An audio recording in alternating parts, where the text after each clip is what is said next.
Oke, bisa langsung saya mulai atau kita menunggu dulu?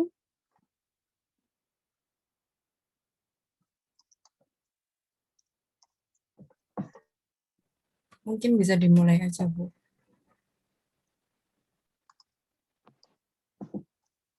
Izin share screen. Mata kuliah gizi industri ya. Mata kuliah ini kan sebenarnya mata kuliah pilihan ya. Kalian kenapa kok milih gizi industri? Apakah memang pengen berkarir di bidang industri atau piye?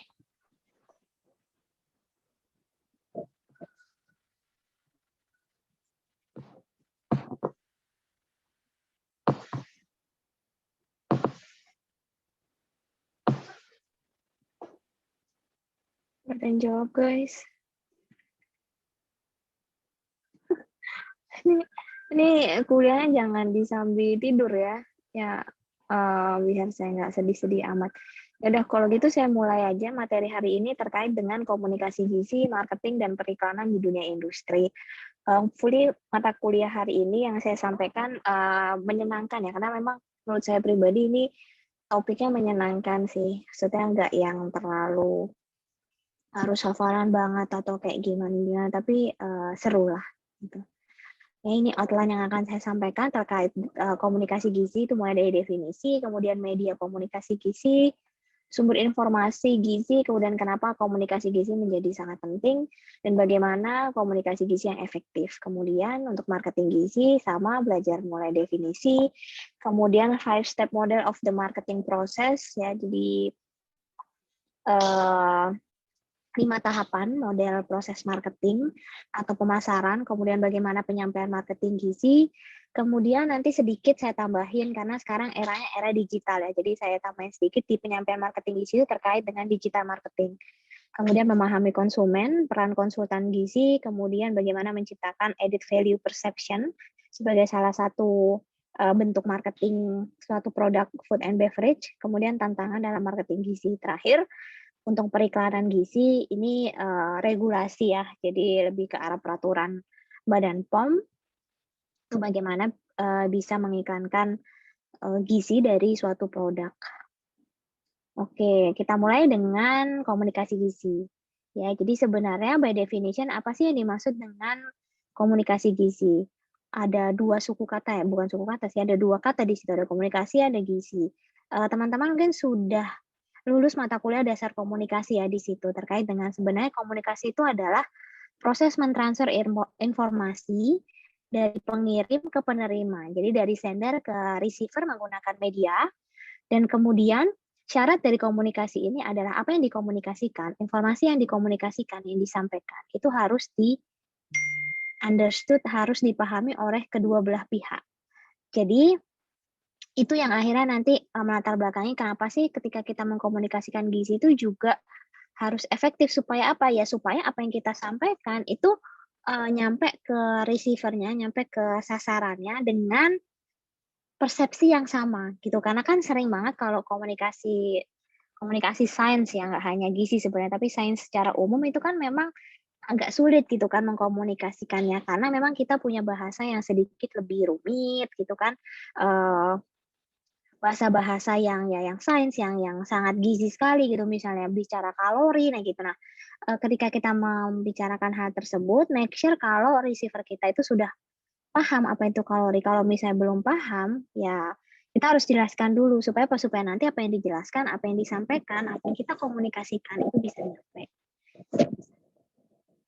Kemudian kalau komunikasi gizi ya spesifik yang dikomunikasikan adalah hal-hal yang berbau gizi dan kesehatan. Ya, menggunakan berbagai various means of communication, ini maksudnya berbagai media dan berbagai cara untuk melakukan komunikasi gizi itu sendiri. Ini beberapa means of communication ya, ada banyak sekali metode untuk melakukan komunikasi, specifically komunikasi gizi melalui label ya. Ini bisa mengkomunikasikan gizi karena memberitahu apa sih yang ada di dalam produk yang saya produksi gitu kan. Kemudian melalui newspaper, walaupun sekarang udah agak jarang ya peminat newspaper. Biasanya kalau peminat newspaper itu kan memang orang-orang yang Iya, kalau bisa dibilang usianya juga usia yang sudah dewasa akhir atau bahkan lansia gitu ya. Jadi kayak nggak semua, apalagi kalau misalnya kita mentargetkan remaja, maka newspaper itu menjadi kurang pas kayak gitu. Jadi kita juga harus paham means of communication yang mana yang cocok untuk kelompok sasaran yang ingin kita beri komunikasi gizi. Gitu. Kemudian ini ya yang cocok internet atau sosial media. Ini sangat cocok sekali untuk generasi muda gitu ya. Kemudian display information ini juga menarik. Ini sebenarnya hampir sama dengan nutrition label tapi di fresh products. Ini fotonya saya ambil sendiri waktu itu di Korea ya. Ini salah satu toko roti di Korea di mana mereka itu nih kelihatan ya yang ada kertas putih-putih ini selain harga itu ada informasi nilai gizinya. Gitu. Jadi sangat menarik sekali gitu ya. Karena kalau misalnya kita bicara label memang biasanya kan hanya di makanan-makanan yang kemasan gitu kan ya. Tapi ini di produk jadi gitu. Di produk jadi sehingga bisa menentukan gitu. Misalnya antara roti yang donat gulung sama donat yang bolong tengahnya ini kira-kira nutrisinya atau energinya lebih banyak yang mana, atau misalnya kayak saya pengen kenyang tapi duit saya sedikit gitu. Berarti pilih aja yang harganya itu lebih murah tapi energinya dia lebih besar. Sebaliknya untuk yang diet itu juga bisa memilih mana roti-roti di antara berikut yang memang secara energinya dia paling rendah dan seterusnya gitu. Jadi ini sangat menarik sekali gitu. Di sini kayaknya belum pernah menemukan ya, atau pernah sih di beberapa restoran tapi sangat jarang, masih sangat jarang sekali. Ya, kemudian melalui magazine atau majalah, ini majalah khusus untuk yang membahas terkait dengan gizi dan pangan ya. Ada food review, kemudian melalui advertising, ya, ini juga bisa. Melalui TV, radio, kemudian word of mouth, ini yang sangat simpelnya word of mouth, kemudian melalui profesional, baik itu ahli gizi maupun dietitian, kampanye dari food industry, untuk industri pangan, maupun dari kampanye-kampanye yang dilakukan oleh pemerintah. Itu juga banyak ya, pemerintah itu melakukan kampanye-kampanye untuk mengkomunikasikan pesan-pesan gizi tertentu. Nah, kemudian ini ya dari salah satu penelitian gitu ya di tahun 2011 gitu. Di sini menunjukkan, sebenarnya ini hanya untuk menunjukkan data bahwa di tahun 2011 sumber informasi utama terkait dengan nutrition issues itu adalah dari televisi. Ini paling besar ya, sekitar 67%. Baru setelahnya magazine ada 41 dan internet ini kurang lebih sama besarnya ya, internet sama majalah, kemudian baru newspaper, kemudian dokter itu di urutan ke-5, nutritionist itu udah cuma 2% gitu. Ya ini agak menyedihkan gitu ya, karena kayak ya kita kan dianggap sebagai profesi yang tahu gitu tentang gizi dan makanan, tapi ternyata kita cuma menyumbang 2% gitu. Tetapi sekarang trennya itu sebenarnya berubah gitu. Ini penelitian yang sama di tahun 2016 ya. Ternyata kalau misalnya ditanya terkait dengan informasi terkait apa sih makanan yang harus dimakan dan tidak dimakan dan juga tentang keamanan pangan, ternyata mereka sekarang sudah tahu kalau harus mencari informasi tersebut ke register dietitian atau nutritionist. Jadi sudah naik kelas, gitu ya. Baru yang kayak bloggers dan lain sebagainya itu di urutan yang bawah-bawah. Gitu. Jadi kayak ini udah naik kelas itu. Kemudian ada satu juga yang nggak saya nggak saya masukkan di PowerPoint gitu ya. Sekarang itu kayaknya agak berubah lagi di era-era tahun 2020. Ini penelitiannya di tahun 2020, tapi penelitiannya juga nggak di Indonesia ya. Penelitian di Indonesia itu saya lakukan tapi saya belum publikasikan. Satu penelitian di tahun 2020 itu menyebutkan kalau spesifik untuk kelompok ibu gitu ya, mereka itu justru lebih banyak itu mencarinya melalui sosial media gitu, mencari informasi seputar gizi dan pangan itu melalui sosial media. Jadi itu yang terbaru untuk yang tenaga kesehatan ya, baik itu dokter, kemudian nutritionist, dietitian itu di urutan ketiga. Jadi setelah sosial media itu kalau nggak salah masih internet, kemudian habis internet baru ke ahlinya. Gitu. Jadi tren-tren seperti itu sebenarnya menunjukkan nanti Arahnya apa? Arahnya lebih ke arah kalau misalnya kita mau mengkomunikasikan itu kita menggunakan, channel yang mana gitu. Jadi hasil penelitian tersebut juga sangat berguna. Untuk marketing gizi juga nanti bisa berguna gitu kan ya, karena kayak, oh ternyata, masyarakat tuh sekarang percaya lebih ke arah nutritionist, maka nanti marketingnya itu bisa menggunakan nutritionist sebagai call-nya, key of leader-nya, atau sebagai kuncinya untuk menyampaikan pesan-pesan gizi terkait dengan produknya, gitu ya. Nanti kita bahas terkait dengan marketing.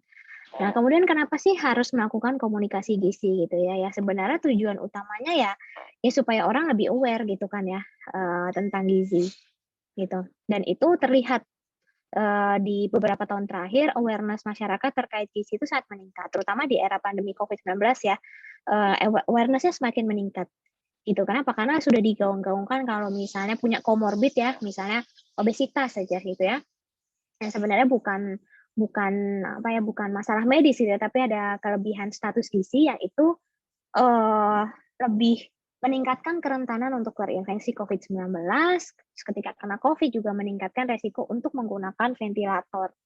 Itu sudah banyak penelitiannya dan membuktikan memang obesitas yang, lebih sering untuk mengalami keparahan gitu. Jadi, perlu sekali dilakukan komunikasi di situ. Kemudian Eee, konsumen itu juga karena aware tadi gitu ya, karena sudah aware dengan masalah gizi, makanya ketika memilih produk itu juga lebih pilih-pilih gitu ya. Karena mereka, ingin produk yang terbaik gitu ya, maka mereka mulai aware, mulai baca label, mulai melihat klaim gizinya gitu, walaupun memang belum di semua lapisan masyarakat ya, tapi sudah banyak gitu kalau dibandingkan beberapa tahun yang lalu, semakin ke sini tuh semakin banyak yang lebih aware gitu dan itu kan terlihat gitu. Makanya sekarang banyak banget produk-produk itu yang mengunggulkan gizinya gitu. Dia punya klaim-klaim gizi tertentu supaya produknya itu laris gitu. Ya, jadi itu penting sekali untuk dilakukan komunikasi gizi, terutama pada produk-produk, eee, makanan dan, minuman tertentu.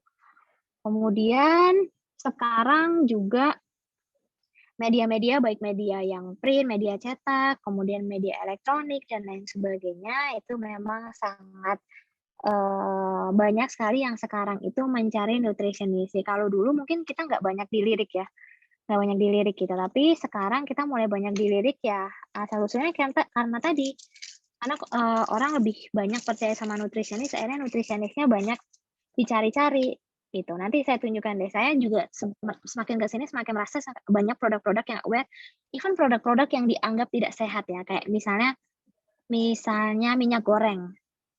Itu saya pernah juga ditawarin untuk menjadi kayak semacam, apa ya, bukan brand ambassador juga sih, tapi kayak tim ahli untuk menjelaskan bahwa minyak itu sebenarnya not that bad, kayak gitu, tergantung bagaimana kita mengolahnya. Saya diminta untuk menyampaikannya via tulisan, kemudian, nanti ada roadshow di radio dan lain sebagainya gitu. Jadi sampai ke arah situ. Sebenarnya memang mereka lebih sekarang, banyak mencari nutritionist-nutritionist yang, ahli gitu. Kemudian kemudian sama juga tidak hanya industri makanan ya, tapi agensi-agensi public relation, karena sekarang itu biasanya gini teman-teman, saya tuh kalau misalnya food industry gitu ya, mereka tuh nggak melakukan direct marketing. Jadi bukan mereka yang melakukan, tapi mereka hire, agensi, biasanya PR agensi untuk, supaya PR agensinya ini bisa meneruskan atau bisa, mendevelop marketing yang tepat atau komunikasi gizi yang tepat untuk ke customer-nya supaya penjualannya itu meningkat. Banyak yang seperti itu. Kemarin juga sedikit cerita, saya sampai diundang sama, program studi, ya semacam program studi apa ya, mungkin public relation kali ya, dari, UPH Jakarta. Mereka itu bikin perlombaan bagaimana untuk, pura-puranya itu mahasiswa jadi public relation agency untuk produk, makanan, gitu. Ya, jadi itu banyak banget, ada yang bikin, bagaimana mempromosikan catering yang sehat, ada yang bawa brand-brand tertentu dan seterusnya, itu menjadi sangat menarik dan itu di situ mereka butuh peran ahli gizi juga, gitu. Kenapa? Karena mereka kan nggak paham, mereka pahamnya teori public relation, tapi kemudian ketika masuk ke arah yang berbau gizi gitu ya, teori dan lain sebagainya, mereka nggak paham, akhirnya mereka akan meng-hire, ahli gizi untuk mengkomunikasikan, gizi yang terkait produk. Oke, kemudian kalau di Indonesia sendiri spesifik, butuh sekali komunikasi gizi karena kita tahu di Indonesia masih banyak sekali ya, kepercayaan terhadap makanan yang sebenarnya itu tidak 100% right atau tidak, 100% benar gitu ya. Jadi memang perlu adanya komunikasi gizi supaya meluruskan tabu-tabu yang, kurang tepat atau bahkan bisa mempengaruhi, status gizi seseorang atau status gizi, individu. Nah, kemudian nih satu penelitian, kenapa sih orang-orang itu memilih makanan? Jadi alasan. Alasan apa sih ketika yang digunakan ketika memutuskan akhirnya, "Oh ya saya beli produk A, produk B, dan produk C," gitu. Penelitiannya berlangsung cukup lama ya di tahun 2007 sampai tahun 2016. Ternyata ada beberapa tren yang bisa kita, highlight di sini, sudah saya kasih kotak pink ya. Ada yang menarik di sini. Ternyata sekarang orang-orang makin aware sama kalori. Ya, sama kandungan energi dan kemudian informasi gizi yang lainnya, kemudian juga terkait dengan ingredient, bahan-bahannya apa, mungkin dulu nggak tahu. Misalnya orang-orang kalau bahan makanan itu, kalau misalnya komposisi di dalam satu produk kemasan, yang ditulis paling pertama itu komposisinya yang paling banyak. Itu mungkin hal seperti itu yang tidak tahu dan sekarang mereka mulai aware untuk membaca gitu ya, untuk melihat label dalam, pangan kemasan dan itu ternyata menjadi pilihan utama dan ini di kondisi Indonesia yang belum ada ini ya, belum ada label, terkait dengan pilihan makanan sehat. Jadi di beberapa negara Asia Tenggara kayak misalnya Malaysia, Singapura, Thailand gitu ya, bahkan di Singapura itu ya, ada satu food court waktu itu ke sana. Di food court itu ada beberapa menu. Beberapa menu itu ditempelin pilihan lebih sehat. Jadi kalau misalnya you are in a diet, lagi mau weight loss ya, yang lebih sering, itu disarankan untuk memilih menu-menu yang sudah punya tanda pilihan lebih sehat. Ya, jadi di Singapura tuh nggak hanya terbatas di produk pangan kemasan, tapi yang di fresh tuh juga ternyata sekarang udah banyak. Tandanya itu seperti apa? Centang gitu warna hijau, pilihan yang lebih sehat kalau nggak salah. Bahasa Inggris jadi bahasa Inggris deh kayak healthier choice gitu. Itu sangat menarik sekali, di Malaysia juga sudah mulai diterapkan, di Indonesia ini masih belum. Ada beberapa produk sangat sedikit sekali, tapi memang masih belum menyeluruh karena memang perubahan yang seperti itu kan membutuhkan peran industri ya, dan nggak semua industri kan siap dengan, hal seperti itu. Jadi belum belum diterapkan. Jadi regulasinya pun kayaknya masih dalam tahap apa, penggodokan gitu ya, nggak selesai-selesai gitu. Jadi hal-hal seperti itu sebenarnya lahir dari hasil-hasil penelitian seperti ini. Kalau ternyata sekarang, masyarakat itu lebih banyak yang memilih produk karena kandungan gizinya gitu, baik itu energi dan, zat gizi yang lainnya gitu. Nah, akan tetapi di sisi lain gitu ya, karena banyak sekali sekarang media yang, bisa digunakan gitu untuk mengkomunikasikan gizi, akhirnya bisa juga muncul yang namanya confusion atau kebingungan, ya, kebingungan dari, masyarakat itu sendiri untuk menentukan sebenarnya mana sih informasi yang benar dan informasi yang tidak tepat, tuh. Jadi ini ada satu penelitian gitu ya, yang menunjukkan bahwa 47% dari respondennya itu menyatakan kalau informasi yang conflicting itu membuat mereka akhirnya menjadi barrier untuk bisa melakukan pola makan yang sehat. Barrier itu maksudnya hambatan gitu. Jadi itu conflicting information itu menjadi hambatan untuk mereka bisa, makan sehat karena bingung gitu. Akhirnya mana sih yang benar, akhirnya karena bingung akhirnya ya udahlah terusin aja pola makan yang sekarang walaupun nggak sehat kayak gitu.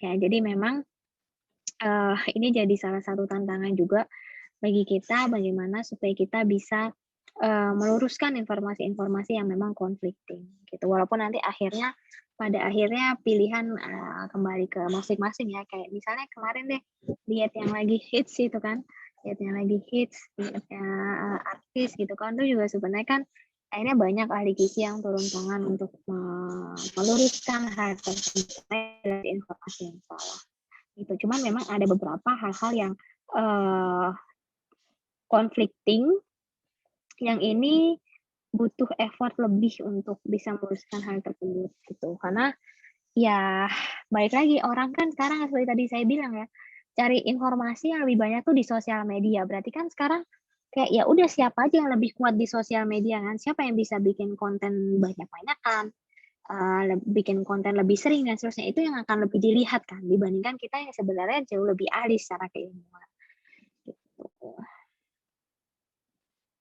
Nah ini, disebutkan di bawah ya, and like politics, nutrition message vary by who is doing the talking.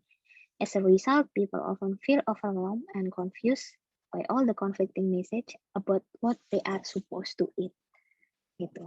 Jadi ya tergantung siapa yang bicara gitu. Jadi pesan-pesan gizi sangat bervariasi sekali ya dan sangat banyak, dan sekarang itu juga banyak loh kayak orang-orang yang hanya dengan sertifikasinya di luar negeri ya, kayak misal bukan sertifikasi, not even sertifikasi, tapi kayak ikut online course, terus dapat sertifikat, itu merasa dia certified dan merasa bisa gitu dibandingkan kita yang udah kuliah bertahun-tahun di bidang gizi dan seterusnya gitu. Kenapa? Karena memang mereka lebih menang tadi kan secara konten, secara dan lain sebagainya, followersnya lebih banyak, sehingga lebih dipercaya dan orang-orang sometimes tidak melihat hal tersebut, dikiranya kalau misalnya ngomongin satu hal, misalnya ngomongin A gitu ya, pasti dia ahli di bidang A, padahal kan belum tentu.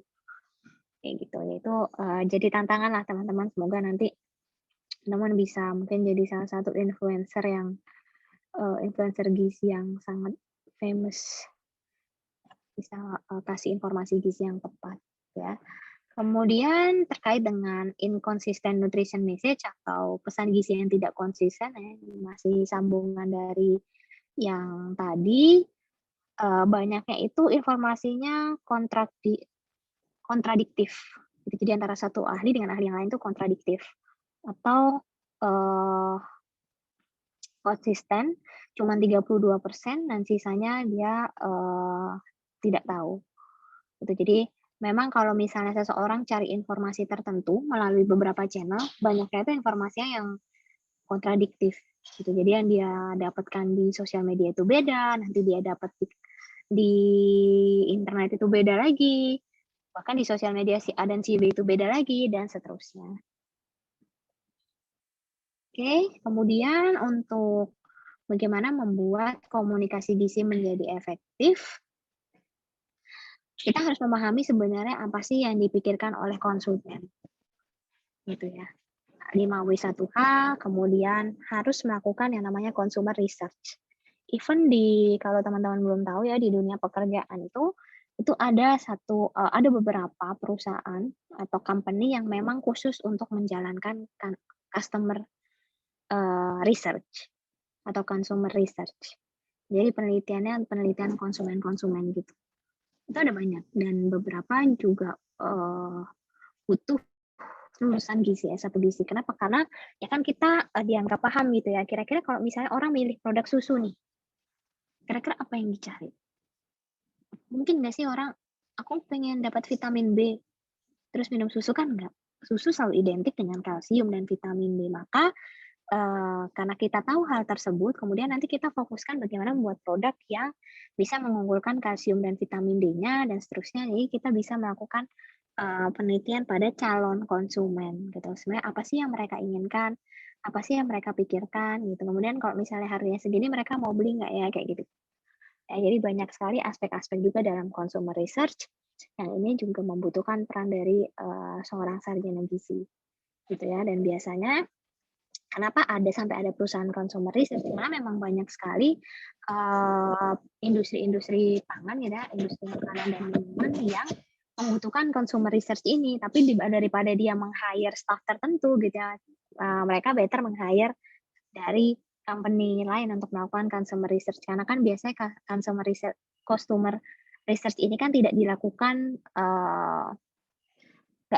terus-menerus gitu, bukan sesuatu yang berkelanjutan gitu, tapi biasanya hanya beberapa tahun sekali ketika memang mereka ada produk baru atau misalnya mau rebranding produknya dan lain sebagainya.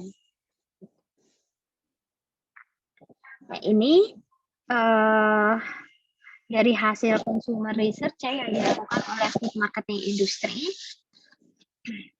Dari sini didapatkan hasil bahwa 62% dari pembeli atau customers atau shoppers di situ menghindari atau tidak membeli makanan yang mereka anggap sebagai makanan yang tidak sehat. Jadi kalau misalnya makanan kita dicap sebagai makanan yang tidak sehat, maka memang butuh effort lebih, kayak misalnya let's say Ajinomoto gitu ya, micin. Itu kan makanan yang sudah dicap as a bad food gitu kan. Dan dicap makanan buruk. Makanya mereka akhirnya harus melakukan effort lebih untuk komunikasi gizi, untuk mengkomunikasikan bahwa kalau misalnya dosis yang dikonsumsi dan frekuensi konsumsinya tidak sering, itu sebenarnya nggak masalah. Kayak gitu. Ya, karena ternyata 62% itu menghindari untuk beli makanan-makanan yang dianggap memang tidak sehat. Di sisi lain 60% dari shoppers atau pembeli merasa sangat sulit sekali untuk merubah perilaku makan. Terutama dengan banyaknya sekarang berkembangnya produk-produk makanan dan minuman kemasan. Ya, kayak misalnya nih teh dalam kemasan. Dulu kan cuman ada kayaknya teh botol ya dulu. Dulu cuma ada teh botol. Kemudian sekarang udah banyak banget merek-mereknya sampai nggak hafal gitu kan. Teh pucuk, teh apalagi teh segar, teh apa gitu, banyak banget kan sekarang minuman teh dalam kemasan yang benar-benar perkembangannya sangat pesat sekali. Nah, karena banyak yang juga makin berkembang, akhirnya susah bagi mereka untuk menghilangkan kebiasaan buruk menjadi perilaku makan yang lebih sehat. Nah, kemudian satu penelitian lagi hasil dari consumer research di tahun 2016 ini adalah nutrition communication atau komunikasi gizi yang punya negative thinking atau misalnya pesannya itu negatif. Pesannya negatif ini justru membuat masyarakat itu menjadi rendah motivasinya untuk melakukan perubahan perilaku yang ke arah yang lebih baik. Kayak misalnya jangan makan gula, jangan banyak lemak, kayak gitu-gitu. Jadi bahasa-bahasa yang seperti itu dalam komunikasi gizi juga mesti diperhatikan gitu. Karena seperti itu justru membuat mereka kayak tidak termotivasi gitu untuk mau melakukan perubahan perilaku. Gitu ya. Ini hasil yang cukup menarik karena memang kita selama ini mungkin lebih banyak menggunakan pendekatan-pendekatan yang seperti ini gitu ya. Sama sebenarnya kalau kita bicara ini sama sebenarnya kayak anak kecil ya. Kayak anak kecil kayaknya kalau dibilangin jangan itu malah melakukan gitu kan. Sama deh kayak kalian deh misalnya. Jangan menyontek. Nyontek juga kan karena mungkin tertantang dengan kenapa kok jangan gitu kan. Misalnya jangan apa gitu deh kalau kalian nggak bolehin orang tua ya, misalnya jangan ini, jangan itu, jangan tidur kemalaman apa-apa gitu. Pasti nanti ada part di dalam diri yang kayak, ah malah pengen melakukan itu, kayak gitu kan. Justru tidak ingin menjauhi hal tersebut gitu. Makanya ingin menjadi hasil dari consumer research ini sangat berguna untuk nanti melakukan marketingnya seperti apa, komunikasi gizinya seperti apa, klaim produknya seperti apa, dan seterusnya. Ini salah satu cara-cara ya pesan gizi supaya bisa efektif komunikasi gizinya. Kalau tadi negatif tidak boleh, berarti memang harus positif. Ya harus bernada positif, kemudian pendek, simple, tapi menyenangkan. Kemudian individualized, personalized, ini masih sesuai dengan target kelompok sasarannya ya. Kemudian spesifik, understandable, mudah dipahami, gitu. Jadi jangan menggunakan bahasa-bahasa yang terlalu rumit. Measurable itu bisa terukur. Bisa terukur itu biasanya sumbernya gitu ya bisa diukur. Artinya kayak itu memang berdasarkan sumber yang kredibel gitu. Kemudian fokus ke makanan dan yang terakhir harus mendeliver atau menyampaikannya dengan sensitivity. Ya, terutama mungkin kalau tadi kita berkaitan sama food tabu dan sebagainya gitu ya. Itu memang harus disampaikan dengan sangat hati-hati sekali. Ini prinsip untuk melakukan komunikasi gizi, ya, tapi sebenarnya ini ya hanya teori gitu ya, maksudnya ini aja teorinya, prinsip-prinsipnya seperti apa. Tapi sebenarnya kalau pada kenyataannya ketika kalian melakukan komunikasi gizi, itu akan sangat terlatih kalau kalian banyak berlatih, maksudnya akan menjadi ahli ketika kalian banyak berlatih. Gitu ya. Yang pertama kasih plain talk dulu. Plain talk dulu maksudnya itu pembuka. gitu ya, pembuka terkait dengan apa yang ingin Anda sampaikan. Kemudian juga sampaikan kalau ini contoh ya, misalnya saya ingin membahas tentang dietary supplements, gitu. Ya membantu nggak sih kalau misalnya dalam dikonsumsi sehari-hari gitu ya.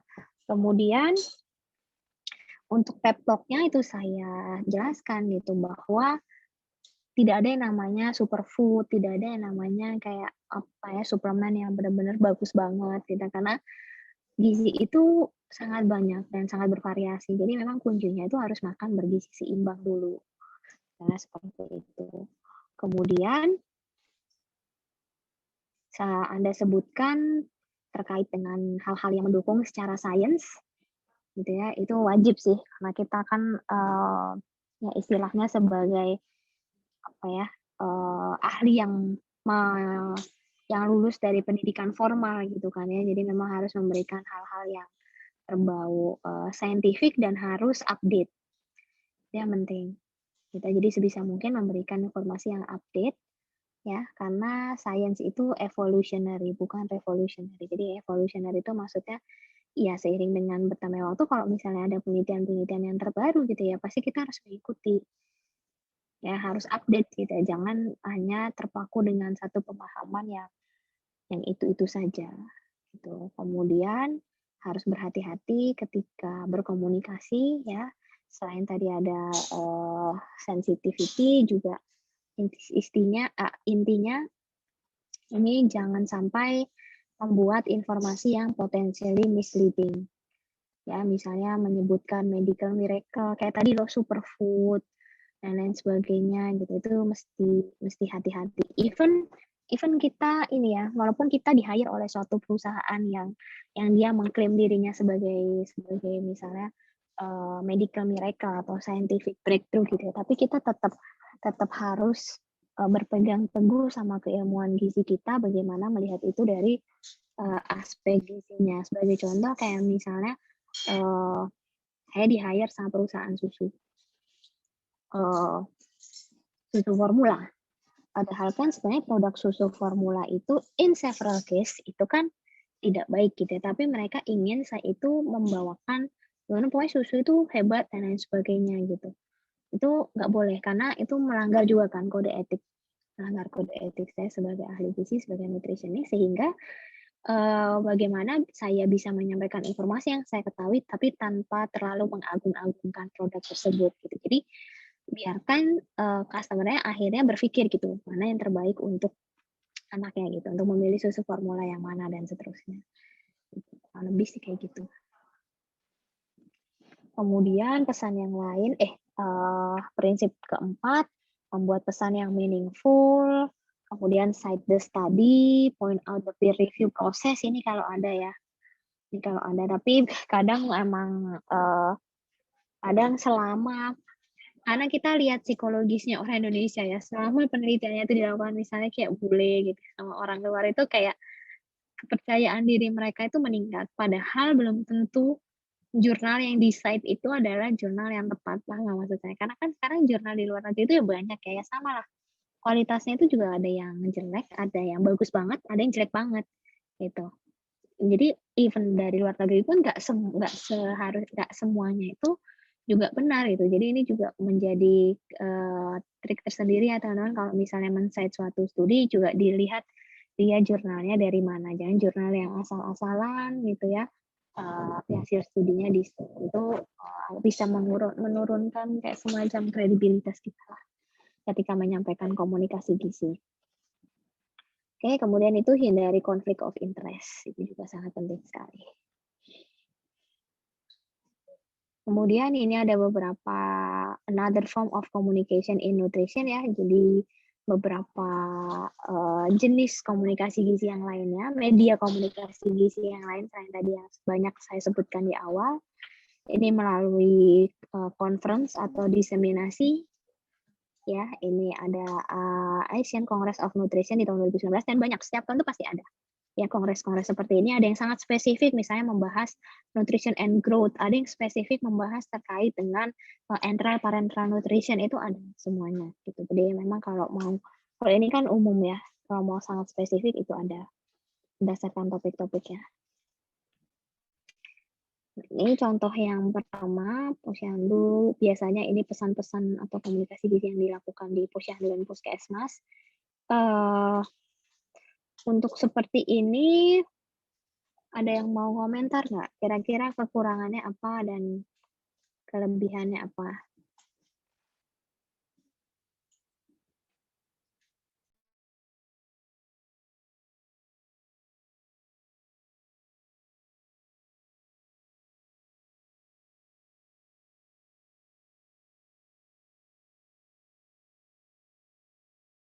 Saya ingin berkomentar, Bu.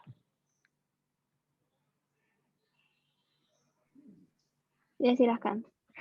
Kalau menurut saya, ini kayak terlalu kecil-kecil gitu, Bu, tulisannya yang kayak resiko-resikonya, penyebabnya ini kayak terlalu kecil sama terlalu panjang. Jadi kayak buat nangkepnya mungkin terlalu lama. Apalagi kalau misalkan yang ke puskesmas itu kan kayak ibu-ibu yang biasanya tuh di daerah pedesaan gitu, Bu. Jadi mungkin kalau menurut saya lebih dibuat lebih singkat sama tulisannya lebih diperbesar.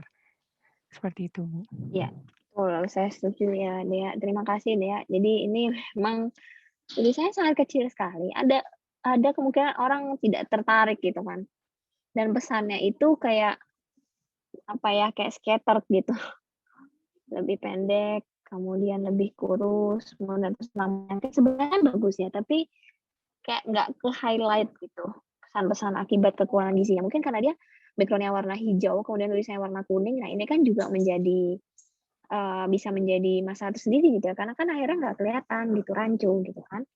Tulisannya juga kecil-kecil seperti yang dikatakan Dea tadi. Jadi ini sangat bisa di-improve, kemudian nggak ada sumbernya gitu kan. Kayak misalnya lebih pendek itu misalnya stunting gitu, ini harusnya dia ditambahin lah citasinya gitu ya, supaya memang oh ini secara ilmiah memang benar gitu seperti ini gitu ya, meningkatkan kepercayaan orang yang membaca pesan di sini. Oke, ini yang contoh yang kedua.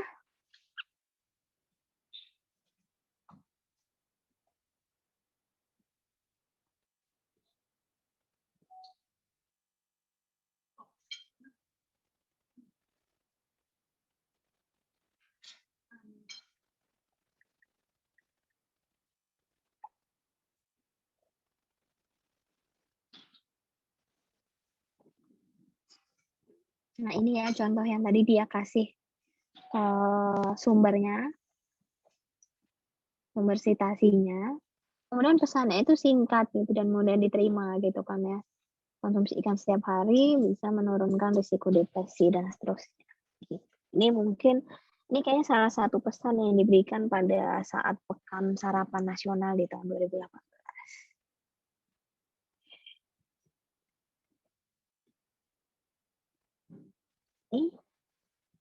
Ini juga bagus ya, sangat sangat short, sangat simple, yet sangat fun.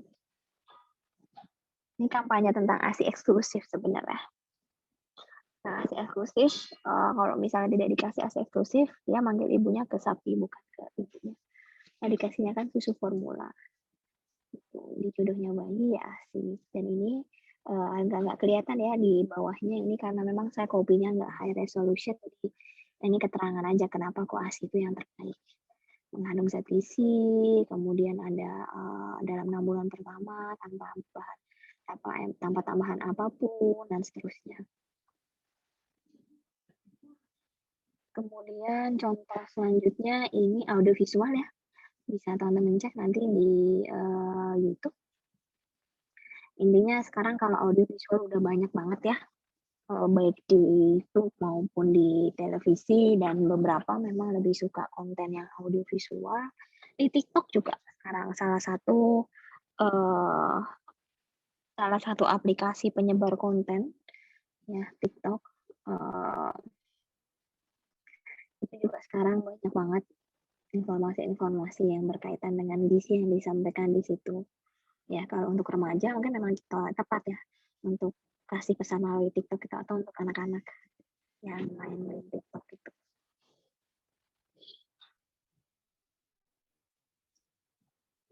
Sampai sini ada yang mau ditanyakan dulu sebelum lanjut ke Materi yang selanjutnya.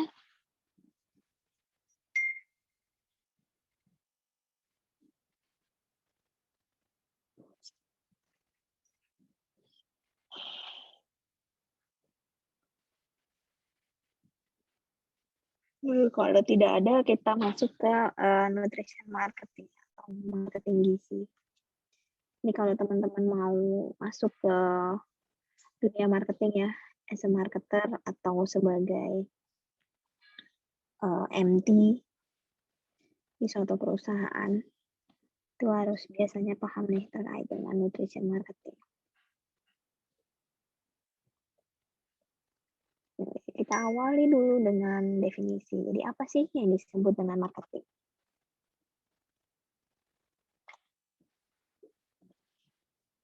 Berdasarkan Kotler di tahun 2011 ya disebutkan di situ bahwa marketing adalah suatu proses di mana company atau suatu perusahaan itu create value untuk customer.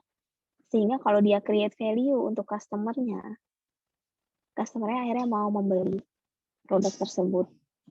Ya, create value for customer, build strong customer relationship in order to capture value from customer in return.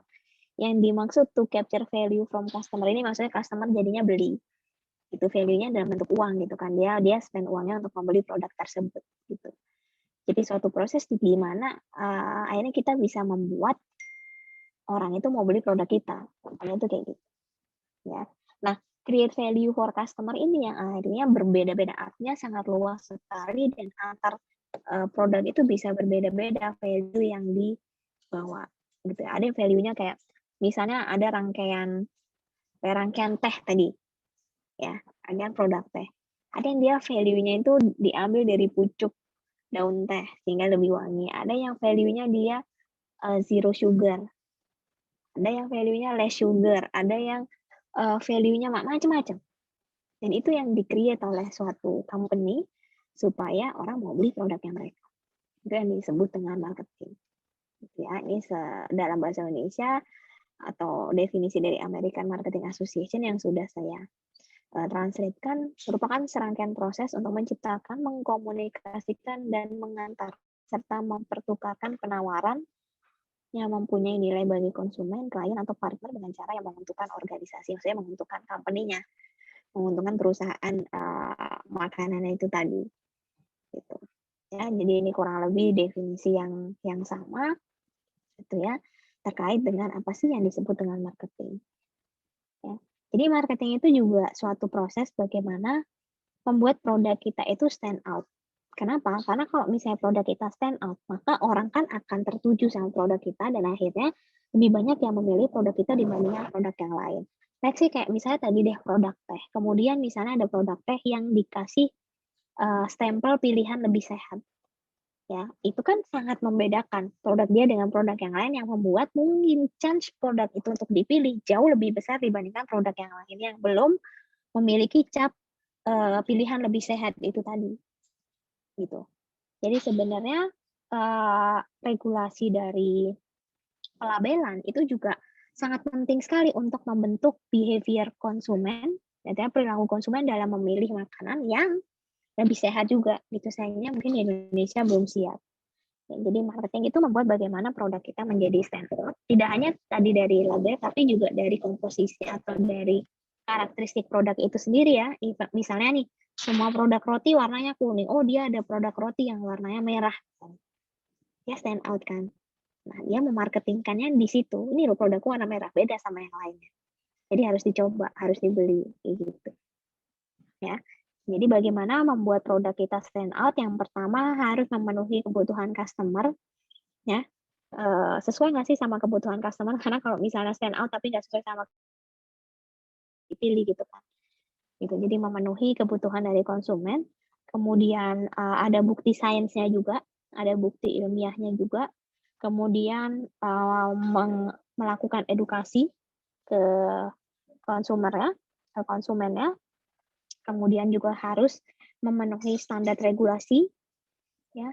Dan yang terakhir di approve atau diterima nutrition and health claims-nya.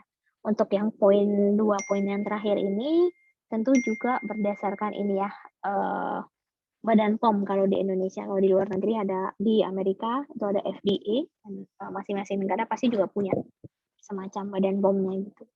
Ya. Nah, kemudian five step model of marketing process. Jadi kalau misalnya melakukan suatu marketing itu ada prosesnya. Ya, yang pertama harus memahami dulu marketplace-nya siapa dan apa sih kebutuhan dari customer-nya, calon konsumennya. Ya, jadi kebutuhan calon konsumennya itu apa? Makanya biasanya customer research itu dilakukan di awal, itu untuk benar-benar memahami apa sih yang mereka butuhkan. Ya, kemudian setelah menentukan apa yang mereka butuhkan, mendesain strategi marketing yang customer driven. Jadi customer driven marketing strategi itu ya strategi marketing apa yang kira-kira itu bisa mendatangkan banyak konsumen. Gitu. Ya, dan ini macam-macam bisa melalui strategi marketing itu ada banyak banget. Gitu ya, ada banyak banget dan itu dipilih juga berdasarkan kebutuhan dari konsumennya itu sendiri. Ya, dari hasil step yang pertama. Kemudian setelah ditentukan strateginya apa, kemudian step yang ketiga dibikin teknisnya seperti apa. Ya, jadi mengkonstruk atau bikin integrated marketing program ya yang bisa menyampaikan value yang dimiliki sama produk itu sendiri. Yang produk yang akan dimarketingkan ini. Ya. Kemudian secara teknis membuat program yang integratif, kemudian membangun profitable relationship and create customer delight ya. Ini di tahap sini tuh dia sudah punya customer gitu ya, karena customer-nya sudah mau membeli ya dari hasil step yang ketiga misalnya. Kemudian di step yang keempat bagaimana kemudian hubungan tersebut bisa terjaga supaya dia mau repurchase. Repurchase itu membeli lagi. Gitu. Ya, mau repurchase dan kemudian akhirnya di step yang terakhir sudah bisa capture value dari customer ya to create profit and customer equity. Jadi sudah bisa menguntungkan bagi perusahaan. Gitu. Jadi ini model of the marketing process. Jadi nggak ujuk-ujuk, oh ya saya mau marketingnya model ini, model itu enggak. Tapi harus disesuaikan dulu sama apa sih yang sebenarnya kebutuhan dari konsumennya dan konsumennya itu mau menerima dan seterusnya. Gitu. Ya. Apa sih yang disampaikan dalam melakukan marketing gizi? Intinya apapun yang diinginkan oleh calon customer-nya, informasi yang mereka inginkan, dalam form yang mereka juga mau, kemudian di tempat juga yang mereka inginkan. Gitu. Jadi benar-benar harus customer oriented gitu. Karena kan ada istilah customer adalah raja gitu, dan itu kalau di konsep marketing sendiri kita juga harus menekankan itu ya, karena kalau misalnya tidak sesuai dengan keinginan konsumen, informasinya nggak dibutuhkan ya mereka nggak akan melirik proses marketing yang sedang kita jalankan, akhirnya nanti kita nggak bisa create value dari customer itu tadi. Ya, jadi harus disampaikan informasi yang mereka inginkan, the form what they want, sama where they want. Kemudian ya customer oriented harus. Jadi kalau bicara marketing gizi harus berorientasi pada customer. Customer ini adalah utama. Ya, kita perlu memahami apa sih yang sebenarnya sudah diketahui oleh customer, apa yang sudah mereka percaya, value-nya apa, yang berkaitan dengan diet dan yang berkaitan dengan gizi. Ya, gizi kesehatan. Karena ini bisa membantu untuk mencari tahu informasi apa sih yang sebenarnya mereka inginkan. Gitu kayak misalnya produk susu. Ya, saya kenapa tadi contohnya produk susu atau teh ya nggak apa-apa lah ya itu yang kepikiran. Kalau misalnya produk susu nih, sekarang itu informasi yang banyak dibutuhkan itu adalah misalnya informasi terkait stunting. Bagaimana susu misalnya bisa mencegah stunting, marketingnya susu bisa masuk lewat situ. Oh, karena masyarakat atau ibu-ibu pada umumnya ya sebagai target konsumennya yaitu belum tahu tentang stunting tapi pengen tahu ya kenapa nggak kita kasih misalnya edukasi tentang stunting dan lain sebagainya. Ya. Oh ya, satu lagi harus mematuhi regulation. Ini harus ya. Bahkan kayak misalnya di marketing susu, ya itu ada benar-benar ada WHO code-nya. Jadi kalau dalam satu perusahaan itu ada satu divisi tertentu yang kayaknya regulatory affairs ya namanya. yang dia itu harus memahami terkait dengan kode WHO, kode etik WHO. Jadi ada beberapa dalam proses marketing, terutama marketing produk yang khusus ya, salah satunya susu formula, itu benar-benar ada kodenya yang itu harus ditaati ketika melakukan proses marketing itu. Misalnya memastikan tidak ada ibu yang anaknya di bawah 1 tahun yang ikut. Nah, kalau ada itu sudah melanggar kode WHO dan seterusnya. Ya, ada banyak banget kalau kita bicara peraturan itu ada banyak. Itu jadi salah satu contoh. Ini memang event melakukan marketing tetap harus mematuhi regulasi. Nah, bagaimana kita bisa mengetahui informasi terkait dengan konsumen kita? Bisa melalui 2 cara, formal dan informal. Kalau cara formal itu bisa focus group discussion, in-home observation, kemudian survei. Kemudian sekarang itu juga banyak yang ini ya, kayak in-depth interview. In-depth interview terhadap nutritionist. Gitu. Jadi saya pernah kapan hari itu juga diwawancara sama salah satu perusahaan consumer research, ditanya terkait produk yang terkait dengan yang mungkin akan menjual di masa pandemi COVID-19 ini. Jadi yang diwawancara ahlinya, karena kan kita ya dianggap lebih tahu, gitu kan. Jadi itu juga bisa menjadi informasi yang penting supaya produknya itu bisa diterima oleh masyarakat, oleh calon konsumennya. Kalau secara informal itu bisa diskusi, ya ngobrol antar teman, kemudian antar coworker dengan keluarga dan lain sebagainya, dengan tetangga dan sebagainya.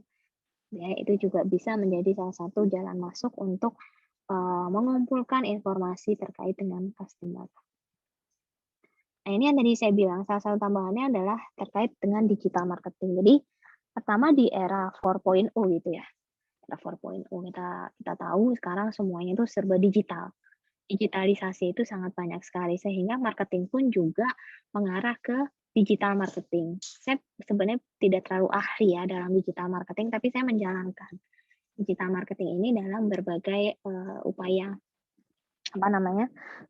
di beberapa lini bisnis yang saya lakukan. Gitu. Jadi kalau digital marketing, ya marketing yang dilakukan secara digital, gitu ya, tidak secara langsung. Kalau dulu marketing yang konvensional itu dilakukan ya kayak misalnya bikin event untuk kliennya, untuk customer-nya, untuk loyal customer-nya gitu ya dan lain sebagainya gitu.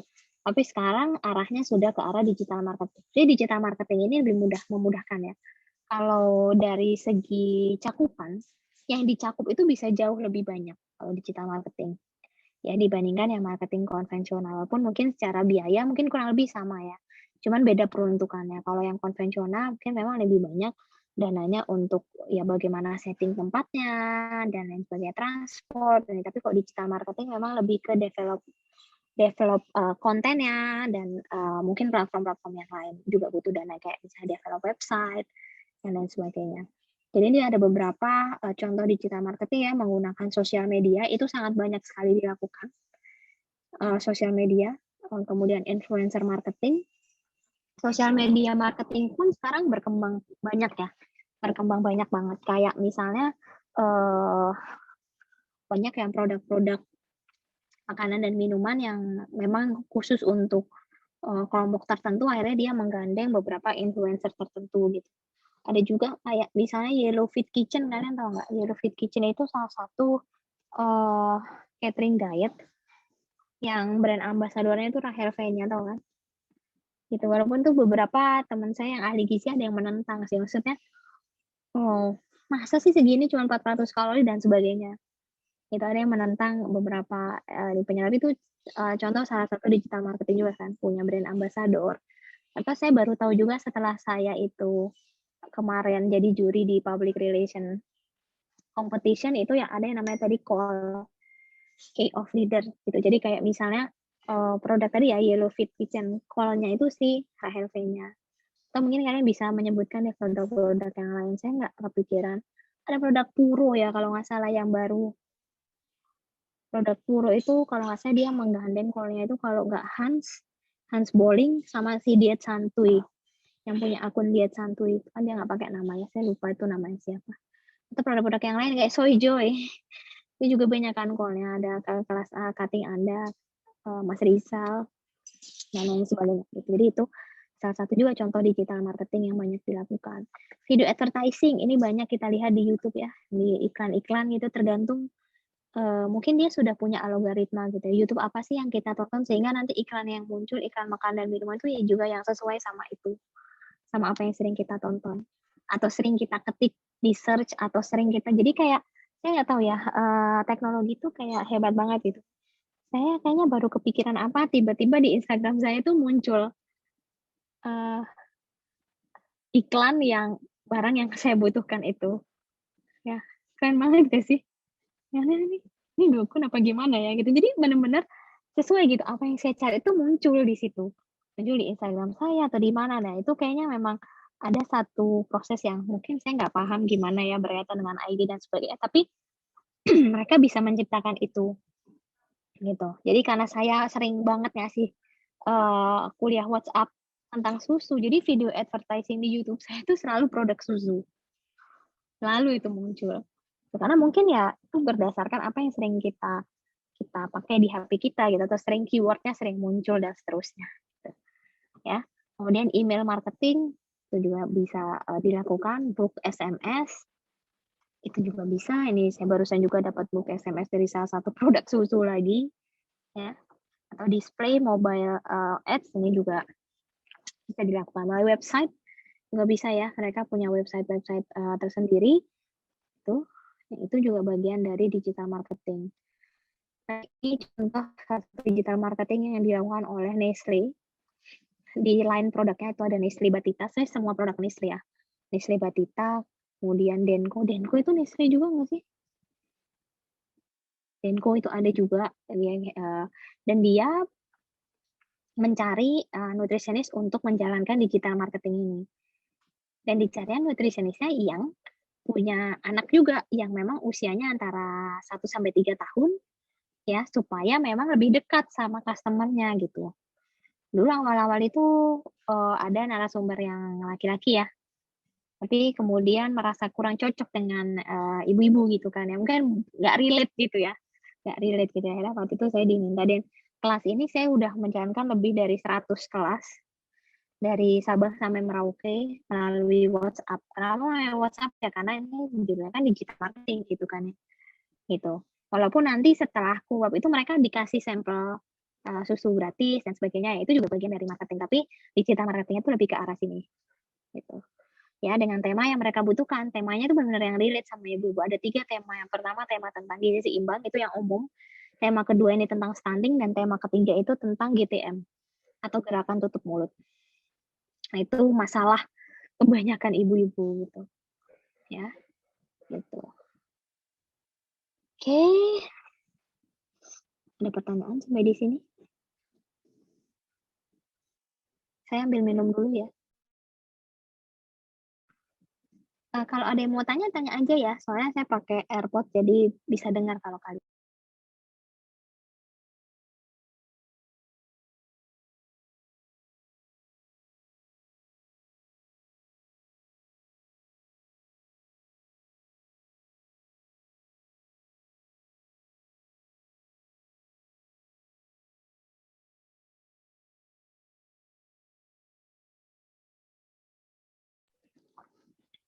Oke, ada yang nanya, I'm back. Padahal ini seru loh bahasannya, kenapa sih nggak pada mau nanya?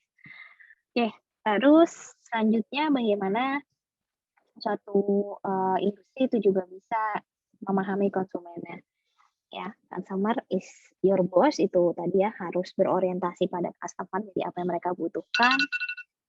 Apalagi sekarang, di zaman sekarang gitu ya, banyak banget customer-customer itu yang more demanding gitu. Artinya more demanding itu kayak, permintaannya itu lebih banyak, gitu. Ya, kayak sekarang ini ya, kalau misalnya teman-teman tahu, produk susu formula itu juga mulai mengalami perkembangan. Produk susu formula itu selalu dianggap produk yang buruk in terms of kandungan gulanya. Sekarang, produk susu formula itu sudah banyak yang memunculkan free sucrose. Jadi produk susu formula yang sudah tidak ada sukrosanya, sudah 0 gram. Jadi krim terbaru. Dan itu udah ada beberapa merek yang memunculkan produk-produk seperti itu, yang mana itu juga sebenarnya kan hasil dari demand customer-nya kan. Dan customer akhirnya nggak jadi ngasih susu formula karena kita banyak yang ngeklaim kalau itu tinggi gula. Tapi sekarang sudah ada loh produk-produk susu formula yang tidak tinggi gula, bahkan 0 sukrosanya gitu ya. Jadi itulah cara-cara bagaimana salah satunya untuk bisa memahami customer, ya paham kalau customer itu sekarang permintaannya banyak banget gitu. Atau mungkin yang zero sugar juga kan banyak kan sekarang produk-produk yang zero sugar dan lain sebagainya gitu kan. Nah, kemudian cara untuk memahaminya ya harus dekat, kemudian sering-sering melakukan interaksi lah antara produk yang diacu ya sama mereka, sama customer-nya gitu, melalui berbagai channel ya. Bisa melalui pertemuan langsung yang konvensional, misalnya mengadakan event-event seperti itu. Kemudian bisa juga melalui engagement di sosial media dan seterusnya gitu. Kemudian cara-cara yang yang dipakai untuk mendekatkan ke customer bisa juga melalui digital marketing tadi ya, balik ke marketing yang tadi. Jadi kayak ada satu produk juga yang mungkin saya cerita, ada produknya Limonilo. Produk Limonilo itu dia punya konten yang intinya itu hanya ahlinya. Setiap hari Kamis kalau nggak salah, setiap hari Kamis pas Selasa gitu. Yang mana itu bikin mereka juga dekat sama customer-nya, karena mereka membuka pintu untuk customer-nya bertanya apapun ke ahlinya dan kemudian nanti dijawab oleh ahlinya gitu. Jadi nggak yang setiap hari, tapi cuma 1 kali dalam 1 minggu. Itu cara untuk supaya meningkatkan engagement kan, supaya customer-nya itu tetap engage sama produk si Limonilo itu, dan nanti yang belum beli mau beli, yang sudah beli mau repurchase gitu ya. Bisa dengan cara juga offer atau menawarkan produk-produk yang berbeda atau meningkatkan supply of medianya. Nah, biasanya yang sekarang sering dipakai itu yang di bawah sih. Gitu. Kemudian kita juga bisa memahami key consumer health and wellness concern gitu. Jadi sebenarnya concern dari kebanyakan customer-nya itu apa sih? Gitu. Bentar ya.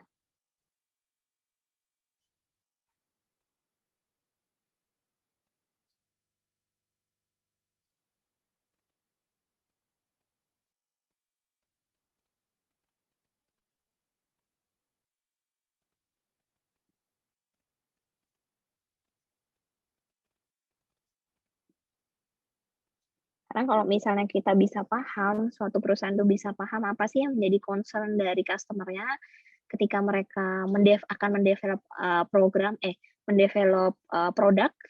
produk itu juga bisa sesuai sama keinginan dari customer-nya. Kayak Soyjoy itu ya. Sekarang orang banyak banget yang concern untuk masalah obesitas. Gitu. Jadi produknya itu produk yang saya masuk banget lah untuk mencegah obesitas dengan segala keunggulan yang ditawarkan, produk-produk untuk mencegah chronic disease, atherosclerosis, ya, tinggi kolesterol, tuh ada produk seperti Benecol dan lain sebagainya, produk-produk untuk fitness seperti Anlin ini ya, kesehatan tulang dan lain sebagainya. Jadi kalau misalnya kita bisa paham sekarang itu concern-nya mereka tuh ke mana sih gitu. Kalau misalnya sekarang nih di COVID-19 mungkin ada suatu perusahaan yang concern untuk bagaimana sih membuat suatu produk untuk mencegah misalnya COVID-19 misalnya kayak gitu. Mereka bikin produk-produk tertentu. Jadi memang kita harus memahami customer supaya produk yang diproduksi gitu ya itu dapat diterima oleh dari masyarakat, sehingga value yang dihasilkan dari masyarakat itu juga baik gitu ya. Oke, lanjut kita bicara role atau peran dari konsultan gizi atau bisa dibilang sarjana gizi gitulah ya. Yang pertama, perannya adalah sebagai partner dalam melakukan nutrition marketing seperti tadi contoh yang saya lakukan ya, saya itu juga menjadi partner di marketingnya misalnya tadi susu Isi Batita ya. Kemudian bisa menggunakan nutrition science untuk marketing edge. Marketing edge itu maksudnya untuk cari apa ya yang wow gitu dari produk tersebut yang bisa diunggulkan tapi masih berdasarkan science yang terbukti atau berdasarkan hasil penelitian gitulah ya.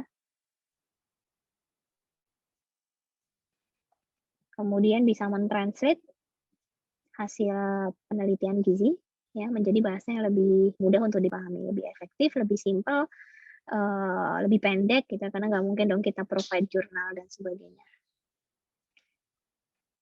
Ini ya kebutuhan dari food industry. Jadi kalau misalnya kalian berminat untuk bekerja di food industry gitu, ini ada beberapa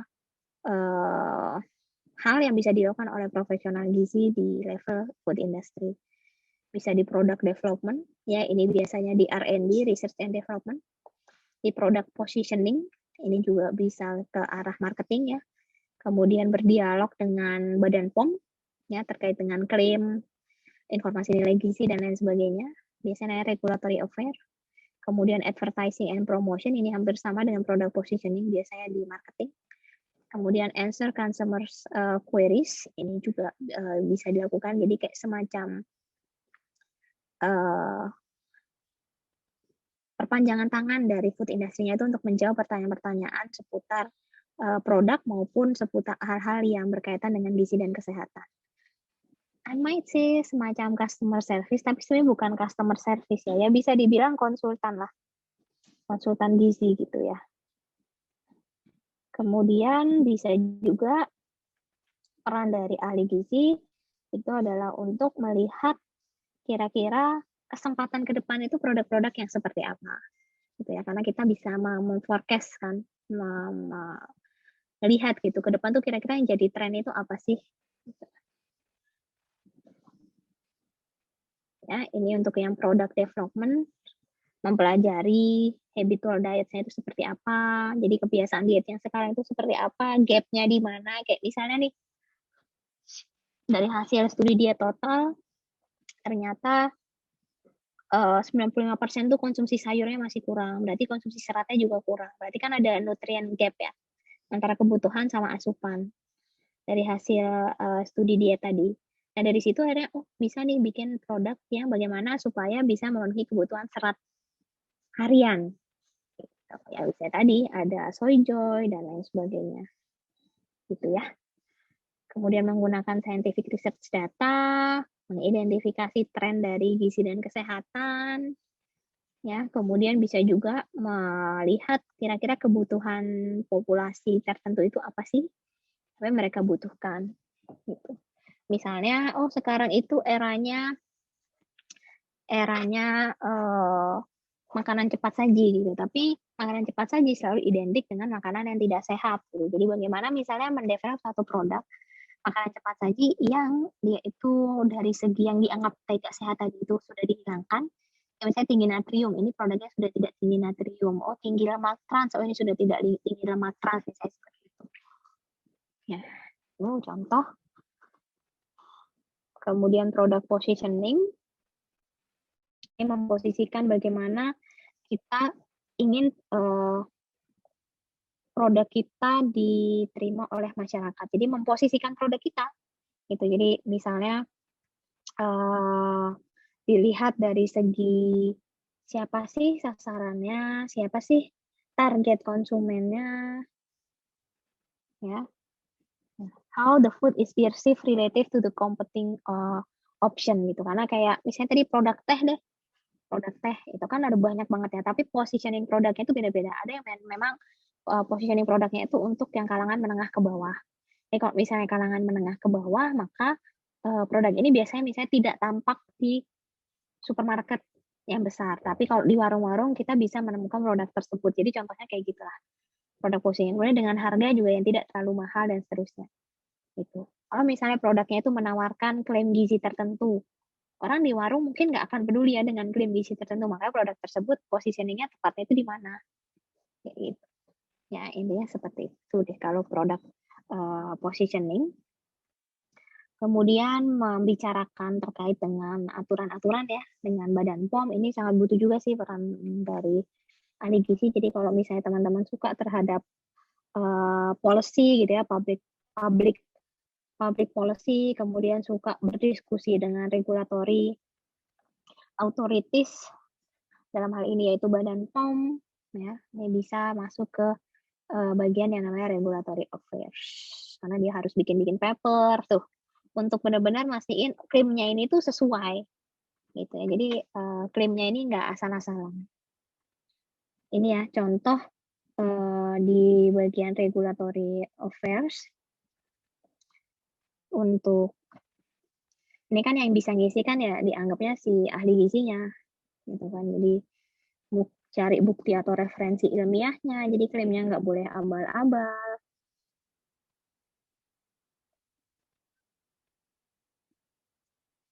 Bentar ya, saya ambil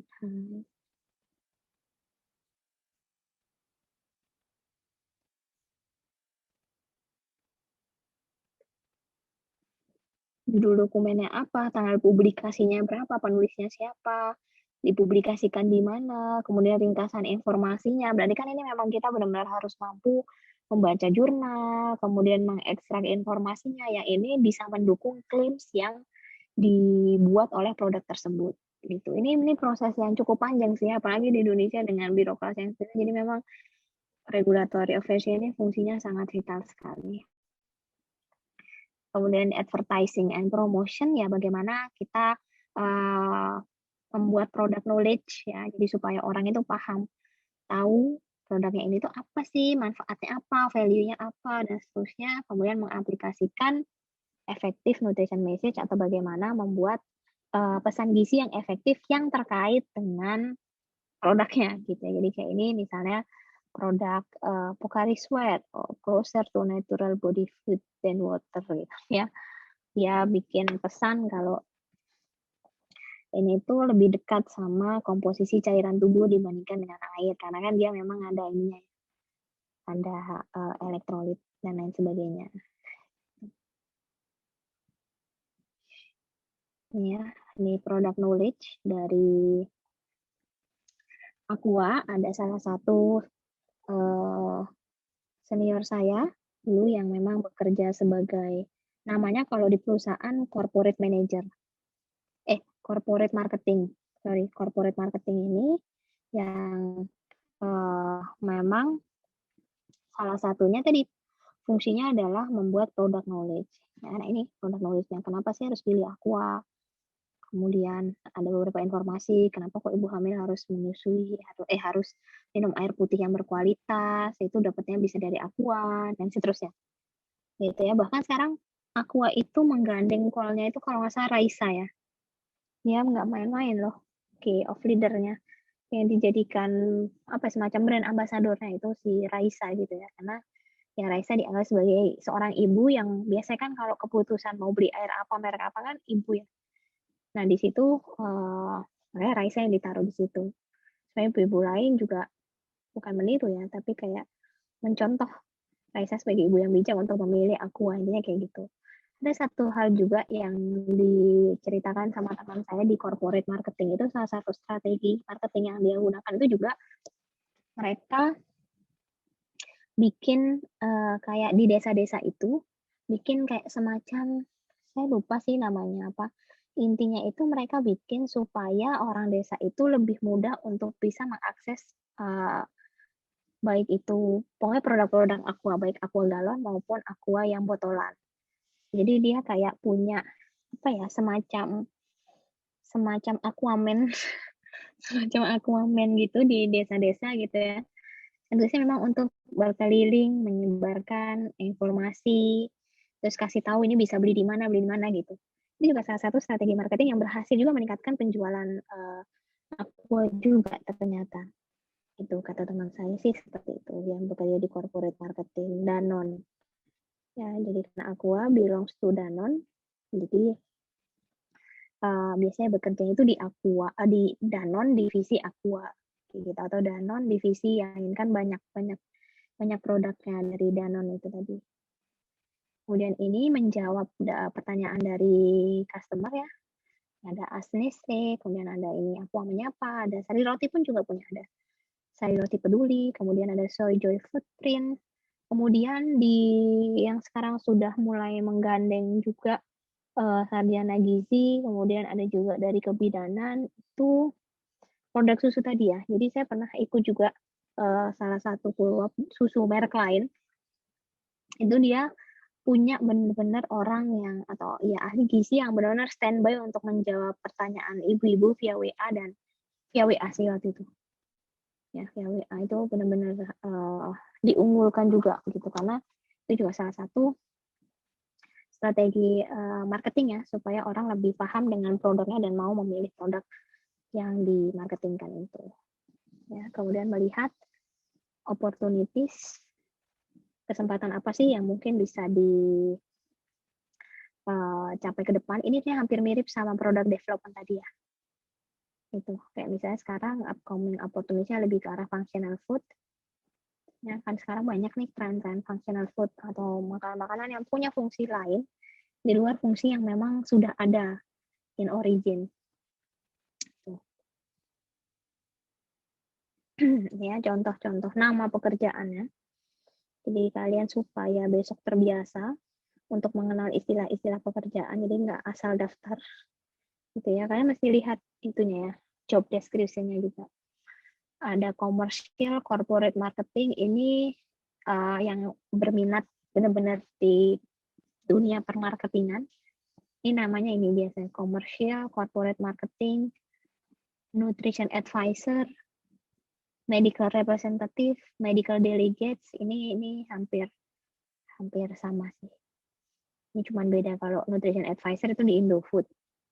Medical representative itu ada di Danone, medical delegates ada di Nestle. Research and development tadi ya yang berkaitan dengan product development atau regulatory affairs yang berhubungan sama Badan POM.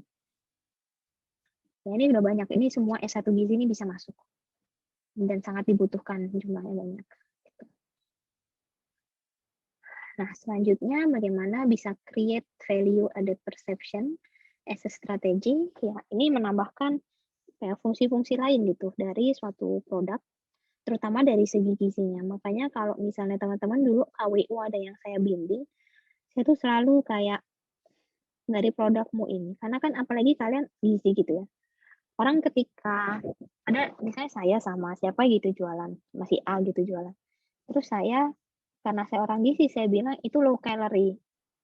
Dengan produk yang sama ya, misalnya sama-sama apa gitulah ya, sama-sama mie, tapi mie Indomie low kalori, yang satunya mie aja gitu. Pasti orang kan akan lebih percaya dengan saya kan bilang low kalori kan, walaupun mungkin secara kalori kurang lebih sama, tapi memang saya lower dari punya dia, misalnya seperti itu. Kayak gitu yang maksud saya adalah penyebaran dari create value added perception sebagai strategi untuk marketing. Gitu. Jadi bisa ditambahkan health values-nya.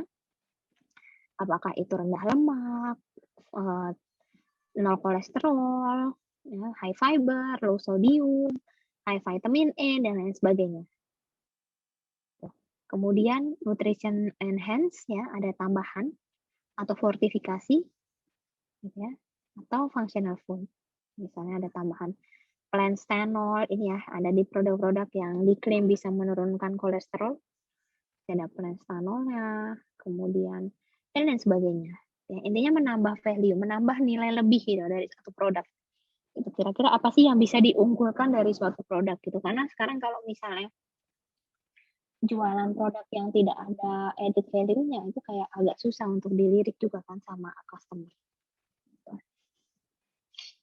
Nah, kemudian tantangan yang banyak ditemukan di lapangan, ya, marketing itu biasanya di-run, tadi saya bilang sama marketers, memang orang yang ahli misalnya di bidang marketing, gitu ya.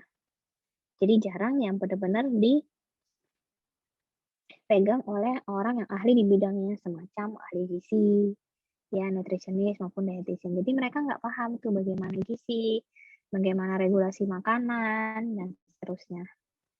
Ya, Kemudian tantangan yang lain tentunya dari segi funding ya. Kemudian different regulatory system in each region ini juga cukup bermasalah untuk perusahaan-perusahaan yang multinational company ya. Kayak misalnya Danone, Nestle, dia kan multinational company ya, saya nggak di Indonesia aja. Tapi ketika misalnya dia di Indonesia, kemudian dia pindah misalnya ke produk yang sama gitu ya, harus pindah ke negara lain, itu bisa jadi peraturannya menjadi berbeda dan nggak langsung asal bisa masuk kayak gitu karena punya peraturan yang berbeda. Kayak misalnya yang saya tahu itu di Thailand. Di Thailand tuh sekarang itu semua produk makanan minuman kemasan, terutama makanan yang kemasan harus zero trans fat. Harus zero trans fat. Karena mereka ya menyadari isu trans fat terhadap penyakit kardiovaskular dan lain sebagainya gitu kan ya. Jadi produk-produk yang di Indonesia misalnya ya mau ditaruh ke sana gitu ya harus zero trans fat dulu. Kalau dia masih ada trans fatnya ya akan bisa diterima gitu sama regulatory affairs di sana. Jadi memang itu menjadi tantangan tersendiri. Kemudian kan tingkat pemahaman dari customer itu juga berbeda-beda gitu ya. Kayak misalnya contohnya saya aja ya, yang Cool Wop itu kan dari Sabang sampai Merauke. Itu agak menjadi kesulitan tersendiri ketika saya tidak bisa adjust bahan makanan yang berbeda-beda karena saya mungkin Jawa oriented ya. Ketika misalnya saya dapat yang di Sumatera atau misalnya di Sulawesi itu agak sangat sulit sekali untuk mengadjust bahan makanan yang memang cocok untuk mereka. Kayak gitu. Yang berkaitan walaupun sebenarnya tidak berkaitan langsung ya dengan produknya tapi ya memang ada tantangannya sih di situ untuk bagaimana saya bisa adjust dengan pemahaman yang berbeda-beda sama ketersediaan bahan yang berbeda-beda. Kayak gitu. Karena kan sebenarnya tujuan dari Cool Wop itu tidak hanya ini marketing itu kadang itu nggak langsung mempromosikan ya bahwa oh ini produk susu bagus ini, tapi kayak semacam bikin udang di balik batu gitu. Kayak misalnya saya membahas stunting. Saya bahas di stunting itu kalau peran kalsium itu sangat penting. Maka saya berharap ibu itu bisa mengasosiasikan bahwa kalsium yang penting kalsium itu penting untuk mencegah stunting. Jadi saya harus beli atau saya harus berikan produk yang tinggi kalsium. Nah, salah satunya itu apa? Susu. Tapi nggak secara langsung harus minum susu, enggak. Kayak gitu. Ya. Oke, karena salah satu untuk menjawab tantangan perbedaan tingkat pengetahuan dan understanding customer yang berbeda-beda, bisa menggunakan bahasa yang lebih mereka pahami. Even bahasa pun juga berbeda kan ya, kadang bahasa yang di Jawa dengan bahasa yang luar Jawa kadang ada perbedaannya. Indonesia luas sekali gitu. Kemudian menggunakan kata-kata yang lebih sedikit dan lebih ke arah visual. Itu juga disarankan sih ya supaya marketingnya bisa berjalan lebih baik. Oke, ini ada beberapa contoh komunikasi dengan customer melalui beberapa media. Ini ada newsletter, ya, booklet, pamflet, ini yang print out, ya. Ini Soy Joy terkait dengan diabetes, kemudian ini terkait dengan micin ya, monosodium glutamat atau MSG. Kemudian melalui consumer seminar dan brand ambassador, ya masih Soy Joy juga, Kat Karbo dia menggandeng ini ya artis keluarga. Kemudian ini susu Indomilk dia menggandeng atlet sepak bola ya kalau nggak salah. Ya atlet sepak bola sih kayaknya ya karena kan atlet sepak bola kan harus kuat, kalsiumnya harus banyak, kayak minum susu. Nah ini menurut saya ini bagus sekali. Sangat relate ya mengkomunikasikan produk itu melalui atlet. Bisa juga melalui cooking demo. Ini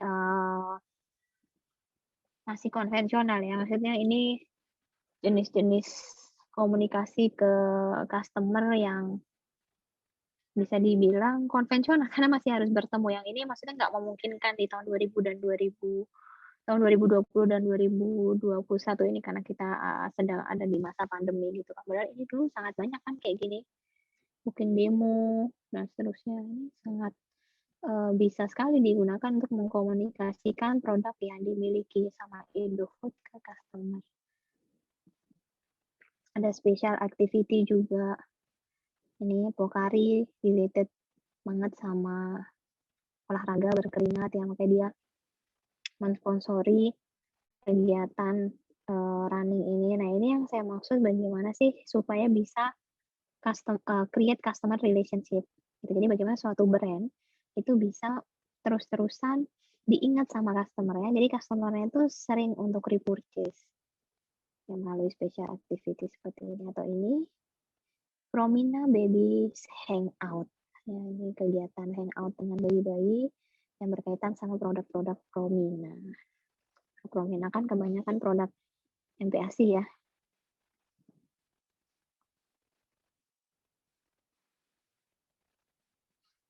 Lanjut, kemudian ini yang menarik juga media yang digunakan ya. Ini bisa dibaca di sini lebih lengkap ya. Ini connecting with millennials, college and university event. Jadi memang eventnya memang khusus ditujukan untuk mahasiswa gitu ya, college and university event. Karena mungkin mereka berpikir produknya itu banyak digunakan oleh kelompok millennials gitu yang sekarang ada di perkuliahan. Nah, ini juga menarik sih. Ini media lain yang digunakan ini sudah digitalize ya, sudah mengarah ke arah tadi digital marketing. Dia melalui website, kemudian di situ dia ada Your Reward. Jadi kayak setiap kali beli dia bisa memasukkan poin di situ, nanti poinnya kalau udah masuk berapa akan bisa ditukarkan dengan hadiah-hadiah atau reward-reward yang lain gitu ya. Dan itu kan akan drive customer untuk beli terus gitu kan, karena kan kayak kita pasti kan ingin ya mengumpulkan poin dan dapat, kita seneng kan kalau dapat free something gitu kan. Sama kalau yang di produk susu itu ada di BB kalau nggak salah, itu dia ada community BB Love kalau nggak salah namanya. Itu juga kayak gitu, kalau habis beli itu bisa di redeem gitu ya, poinnya bisa dikumpulkan terus nanti kemudian di redeem dengan hadiah-hadiah tertentu. Itu favorit banget di kalangan ibu-ibu gitu. Oke, saya lanjut ya. Tidak ada pertanyaan.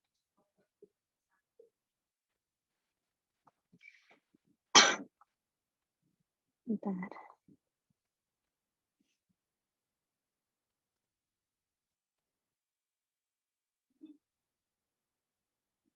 Terakhir terkait dengan periklanan gizi, tapi periklanan gizi ini isinya sebenarnya hanya hafalan ya. Jadi kalaupun saya jelaskan tuh saya akan baca slide, jadi itu akan menjadi sangat boring sekali. Yang intinya kalau misalnya melakukan periklanan gizi itu benar-benar harus di bawah regulasi peraturan Kepala Badan POM nomor 13 tahun 2016 tentang pengawasan klaim pada label dan iklan pangan olahan. Ya, jadi ini sudah diatur. Dan Badan POM sekali lagi sangat ketat sekali. Mungkin di mata kuliah gizi industri ini juga kalian nanti kan ada tamu juga ya dari Badan POM yang akan kasih mungkin insight terkait bagaimana sih sebenarnya mendaftarkan suatu bahan pangan gitu ya. Dan kalau misalnya ada klaim-klaim yang berkaitan dengan gizi itu juga harus sesuai dengan aturan yang berlaku. Ini syarat umum ya. Pangan olahan yang mencantumkan klaim pada label itu harus memenuhi persyaratan asupan persaji, tidak boleh lebih dari kategori ini. Kalau ada salah satu saja, maka tidak boleh mencantumkan klaim per produk yang ingin dicantumkan itu. Ya, jadi ini persyaratannya. Dan kalau misalnya teman-teman tanya ketika develop suatu produk gitu ya, itu juga nggak boleh produknya itu yang ini ya, maksudnya yang dari hasil Nutri Survey itu nggak boleh, harus dilakukan secara analitik gitu. Jadi dari mata kuliah analisis zat gizi gitu kan ya, udah diajarkan metode-metodenya untuk menghitung atau mengetahui jumlah lemak, protein dan sebagainya, itu harus dilakukan secara analitik dan di laboratorium yang sudah tersertified. Jadi nggak boleh lab yang abal-abal gitu ya, karena nanti kalau lab abal-abal kan hasilnya mungkin akan apa ya, tidak nggak bisa dipercaya 100% gitu ya, istilahnya kurang lebih seperti itu. Jadi memang harus dari lab yang certified. Ini menurut saya dihafalkan aja ya teman-teman, ya nggak harus dihafalkan banget sih ya, cuman sebagai pertama, tapi kalau kalian nanti jadi regulatory affairs ya otomatis pasti akan hafal. Kalau berdasarkan jenis klaimnya, klaim pada label pangan olahan dibagi menjadi 3. Ada klaim gizi, ada klaim kandungan zat gizi, dan klaim perbandingan zat gizi. Klaim kesehatan itu meliputi klaim fungsi zat gizi, klaim fungsi lain, dan juga klaim penurunan risiko penyakit. Terakhir ada klaim selain klaim gizi dan kesehatan, ada klaim isotonik, klaim tanpa penambahan gula, klaim laktosa, dan klaim gluten. Ya, ini yang diatur oleh Badan POM. Kalau misalnya ada klaim lain di luar klaim-klaim ini, itu biasanya langsung harus dikomunikasikan. Nanti either Badan POM akan mengeluarkan aturan yang terbaru atau seperti apa. Gitu ya. Ini meliputi zat gizi yang telah ditetapkan dalam acuan label gizi. Ya, jadi kayak misalnya klaim rendah titik nama komponen pangannya atau bebas. Misalnya bebas laktosa atau rendah laktosa hanya dapat digunakan oleh pangan olahan yang telah mengalami proses tertentu sehingga komponen tersebut menjadi rendah atau bebas. Jadi kayak ada prosesnya gitu loh, bagaimana menghilangkan maupun mengurangi bahan tertentu yang ada di situ. Bukan secara original dia memang rendah. Itu paham nggak? Nggak bisa dipahami ya. Jadi nggak. Kalau misalnya produk, misalnya susu nih, dia kan secara original kan memang tinggi laktosa. Jadi memang kalau misalnya ada klaim rendah laktosa atau bebas laktosa, dia harus ada proses tertentu kan untuk menurunkan atau menghilangkan laktosanya tersebut. Itu baru boleh klaim rendah komponen pangan tertentu. Gitu ya. Tapi kalau memang misalnya produk apa ya yang memang secara otomatis secara ini tuh memang dia rendah gula misalnya. Tapi dia secara original tuh memang gulanya udah rendah. Kemudian ingin diklaim rendah gula itu nggak bisa. Nah, jadi kalau secara alami ini mengandung komponen tertentu dilarang memuat klaim kandungan bebas yang terkait dengan komponen tersebut. Ini ya, misalnya rendah energi, bebas energi, rendah lemak, bebas lemak. Ini maksudnya klaim-klaim seperti ini ya, nggak boleh. Yang harus, ya memang secara alaminya dia tidak rendah lemak, makanya ada klaim rendah lemak dan seterusnya. Gitu kayak misalnya minyak itu kan secara original dia sumber lemak ya. Tapi mungkin nanti someday ada klaim minyak rendah lemak misalnya ini contoh yang sangat gampang untuk relate karena saya nggak kepikiran produk yang lain ya seperti itu. Dan ini aturannya ya, ini benar-benar harus memenuhi aturan ini ya, jadi nggak boleh satupun yang tidak sesuai dengan aturan, karena klaim kalau yang nggak sesuai sama aturan yang ini yang nggak bisa dimunculkan klaim tersebut. Gitu. Ya, rendah gula. Nah, ini ada syaratnya. Jadi kalau misalnya ada produk rendah gula, even bebas gula sebenarnya nggak bebas-bebas amat ya. Batasannya itu setengah gram per 100 ml. Jadi kalau misalnya ada teh nih, teh botol, dia itu gulanya dia ukurannya misalnya 200 ml. Gulanya masih ada 1 gram. Itu sudah bisa disebut bebas gula sebenarnya. Ya. Sudah bisa dibilang bebas gula karena dia sesuai sama aturan ini. Seperti itu contohnya.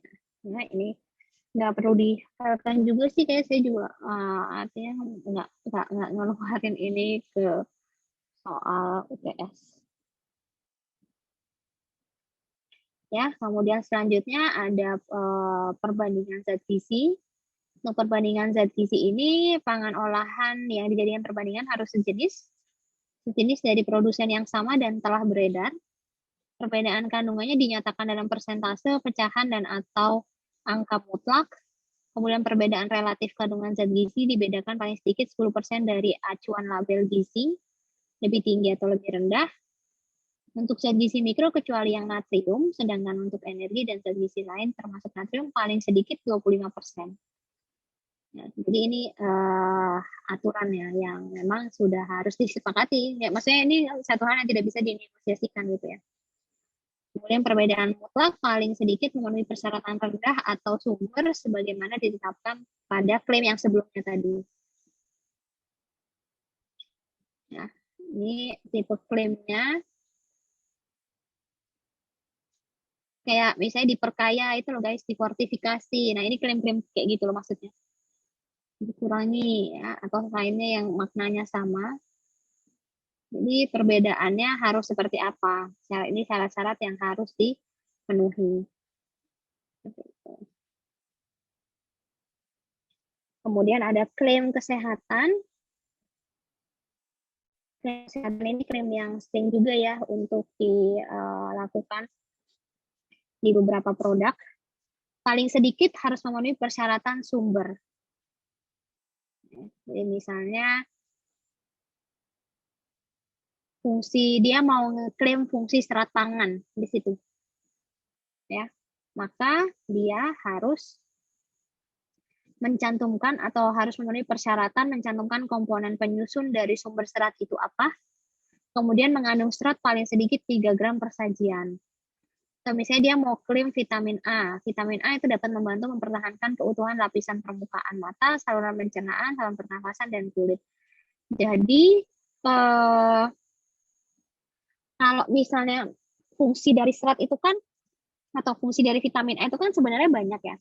Tapi yang boleh diklaimkan itu maksudnya tulisannya di labelnya itu seperti ini. Jadi kayak nggak boleh klaimnya kayak misalnya dia berkreasi bikin klaim-klaim yang lain, itu nggak boleh. Jadi harus sangat-sangat rigid sekali aturannya. Ya, kemudian misalnya dia mau mengunggulkan karena vitamin B1-nya tinggi, jadi dia bikin klaim produk pangan ini bisa membantu koenzim perubahan karbohidrat menjadi energi. Kayak gitu. Agak sulit dipahami ya kalau klaim-klaim seperti itu. Jadi kadang misalnya bahasanya agak sulit, dia hanya menggunakan klaim zat gizinya saja. Jadi tinggi vitamin B1 atau apa. Kayak gitu. Ya, ini masih klaim kesehatan. Kalsium ya kan, kayak kalau misalnya teman-teman perhatiin deh, mungkin selama ini belum perhatiin ya, tapi kalau misalnya teman-teman perhatiin beberapa produk yang diunggulkan kalsiumnya pasti sama semuanya bahasanya, membantu dalam pembentukan dan mempertahankan kepadatan tulang dan gigi, ya kan, karena memang klaimnya harus seperti itu, baik yang terucap maupun yang tertulis memang harus seperti itu gitu, ya nggak sih, coba deh perhatiin. Ya, jadi itu. Kemudian klaim fungsi yang lainnya ini kayak hampir sama ya dengan yang tadi ya, salah copy mungkin saya. Kemudian klaim yang lainnya ini ada klaim isotonik, persyaratannya yang harus dipenuhi. Jadi kalau misalnya kayak Pocari Sweat ya kan mengklaim minuman isotonik, dia harus punya osmolalitas segini, karbohidratnya jenisnya juga hanya yang ini, kandungan karbohidratnya sekian, fruktosanya tidak lebih dari 5%, dan seterusnya. Untuk yang beraktivitas hingga berkeringat dan memerlukan penggantian elektrolit dengan cepat. Jadi ini kata-kata yang kalau misalnya ada tanda petik ini kata-kata yang selalu dijadikan semacam slogan gitu ya di produk tersebut. Kemudian klaim tanpa penambahan gula ya hanya dapat dicantumkan pada pangan olahan yang termasuk ke dalam kategori 04.1.2.5 kategori 0514 atau olahan lain yang lazim mengandung gula untuk yang ditambahkan. Tidak ditambahkan dari jenis lain, misalnya sukrosa, glukosa, madu, dan lain sebagainya. Tidak mengandung bahan-bahan yang mengandung gula, tidak mengandung bahan-bahan yang mengandung gula sebagai pengganti gula yang ditambahkan, baik itu konsentrat sari buah, pasta buah kering, dan lain sebagainya, dan seterusnya. Ya, intinya hal-hal seperti ini, ya, karena kalau menghafalkan kayaknya agak too much juga sih. Harus dihafalkan ya teman-teman, sekali lagi, cuman yang perlu dipahami adalah ketika suatu produk itu ingin mendaftarkan untuk punya klaim tertentu, maka sebaiknya harus paham dulu regulasinya. Karena jangan sampai produk tersebut sudah di-develop gitu ya, karena develop produk kan juga bukan 1-2 hari gitu ya, dia butuh yang tadi research and development-nya, butuh kalau teman-teman formulasi aja kan kayak butuh beberapa formula untuk benar-benar cari formula yang pas kayak gitu kan. Sama dalam produk development juga seperti itu, jangan sampai udah produk development udah selesai dilakukan, tapi kemudian pas diklaim itu nggak sesuai gitu. Kalau kayak gitu pasti jadinya sayang gitu. Makanya harus paham dulu regulasinya. Ini klaim rendah laktosa dan bebas laktosa. 1 menit ya.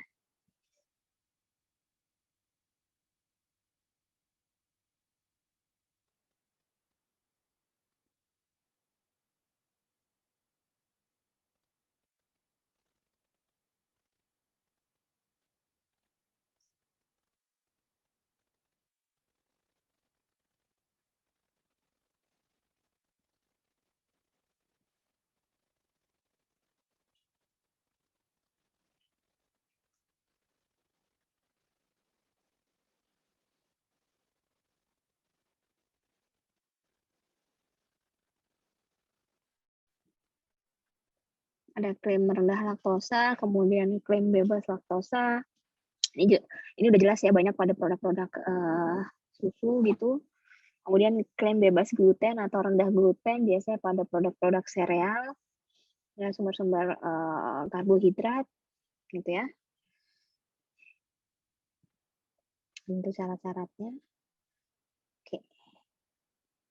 Alhamdulillah. Sudah slide yang terakhir. Jadi itu tadi klaim-klaim di Badan POM. Jadi memang kalau kalian bekerja di regulatory affairs harus paham ya peraturan yang sebanyak itu, berjibun itu. Tapi memang kalau bekerja di perusahaan swasta, apalagi yang multinational company, itu memang apa ya, gajinya besar banget.